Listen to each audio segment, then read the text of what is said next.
बार में माल की संख्या भी, माल का लोडिंग भी ज़्यादा आता है, सुरक्षित तरीके से भी आता है।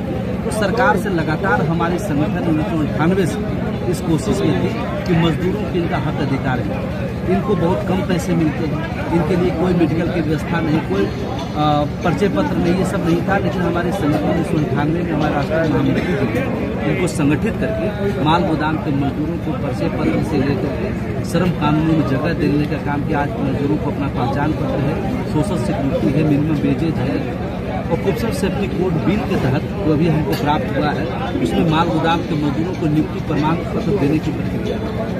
अभी सरकार जो बनी है उनका 100 दिन के भीतर एजेंडा है कि श्रम कानूनों को देश में पूरी तरह से लागू करना है। श्रम कानून तो बन चुका है, राज्यसभा, लोकसभा हर जगह से पास होकर राष्ट्रपति के मुहर लग करके हो चुका है। लेकिन कुछ स्टेट में कुछ समस्याएं थी, उसको भी दूर कर लिया गया है और मुझे भरोसा है कि इसी सेशन में वो श्रम कानून जो है पास होने का काम होगा। और हमारा ट्राई पार्टी की बैठक में जो 13 मांग, मजदूरों को समान काम समान वेतन, फीस रेट, बच्चों की शिक्षा की सुविधा, मेडिकल की फैसिलिटी, एरियल की व्यवस्था, तमाम जो हमारा मांग पारित हुआ था, वो इस सेशन के बाद जब ये कानून पूरी तरह से लागू हो जाएगा तो हमारे मजदूरों को हाथों तक पहुंचने का काम होगा। अब हम पूरे देश के माल गोदाम में अपने मजदूरों को 24 घंटा 7 दिन जो काम करने की व्यवस्था, उसके लिए पूरी तरह से तैयार कर रहे हैं। हम हर माल गोदाम में तीनों शिफ्ट में काम करने के मजदूरों को पूरा कर रहे हैं। हम लेबर मिनिस्ट्री से लेकर के रेल मंत्रालय तक सबका सूची उपलब्ध करा करके इस व्यवस्था को कंप्लीट करें। आज हमारा उड़ीसा प्रदेश में लपंगा पहला माल गोदाम हमारा हुआ है,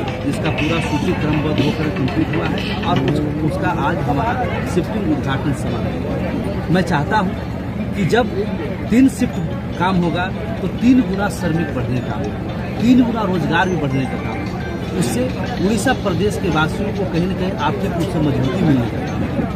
हम चाहते हैं कि आज 28% रोड रेलवे ट्रांसपोर्टेशन है, उसको बढ़ा के हम 60-70% तक उसको ले जाने का काम है। और ये तभी संभव हो पाएगा जब लेबर मैनेजमेंट को सही किया जा सके। तब हमारे हर प्रकार के कंसाइनर सीधे रेल के साथ जुड़ने का काम होगा। वो रोड ट्रांसपोर्टेशन की तरफ है, अब रेलवे ट्रांसपोर्टेशन की तरफ आएंगे। मैं आपके माध्यम से भारत सरकार को, रेल मंत्रालय को और अपने सभी श्रमिक साथियों को विश्वास दिलाता हूँ कि इस देश को आगे बढ़ाने के और रेलवे को मजबूत करने के लिए भारतीय रेलवे माल गोदाम श्रमिक संघ का एक मेंबर, माल गोदाम का एक मजदूर एकदम तैयार है और 24 घंटा 7 दिन काम करने की प्रक्रिया को हम लोग पूरी तरह से संपन्न करेंगे। और ताकि हमारे मजदूरों का भी संख्या बढ़े, उनको लोडिंग अनलोडिंग कैपेसिटी बढ़े और उनको फीस रेट के माध्यम से एक गर्व के साथ रेलवे कर्मचारी के रूप में उनका सर ऊंचा हो सके, उनको सारा सम्मान मिल सके। बहुत